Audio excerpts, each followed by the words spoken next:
All right, to solve motion problems and angular motion problems, they're very similar in nature to each other. So we're just going to look at this problem in terms of finding the acceleration and the distance of a linear problem and then related to an angular problem. So initially, you have an object starting at rest. It is increasing its velocity up to 20 meters per second. So to figure out what the acceleration is, okay, we can use one of our motion equations, v equals v initial plus a t, and find out that when you substitute 20 meters per second in, plus 0 plus acceleration times 5 seconds, we get our acceleration equal to 4 meters per second per second.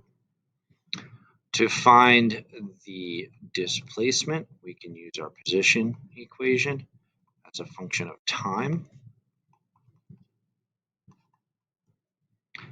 Okay, since the initial position and initial velocity are 0, x is going to equal 4 meters per second squared times 5 seconds squared, and the final position would be 50 meters.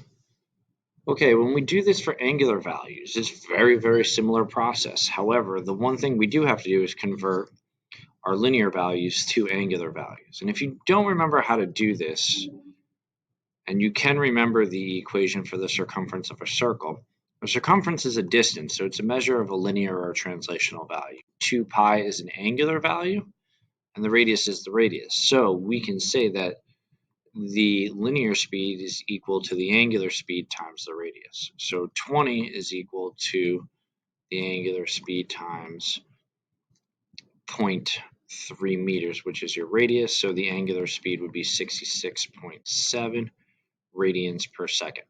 That's just saying your final angular speed of the wheel is 66.7 radians per second. So there's not much difference between the two here, except we're just using angular values. So our final angular speed is equal to our initial angular speed plus the angular acceleration times time.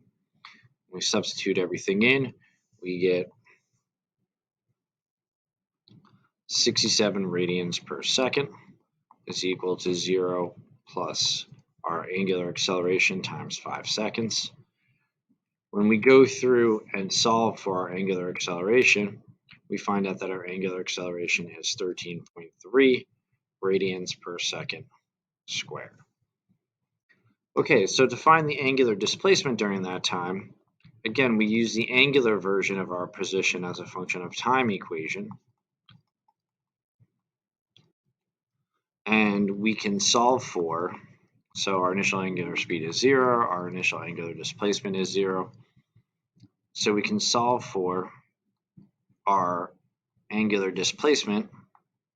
This would be 1/2 times 13.3 times 5 squared. This would ultimately equal 166.3 radians. And it's the same process as you would if you're looking for a regular displacement. You're just looking for it in terms of angles in this case. So this is the process we used to go through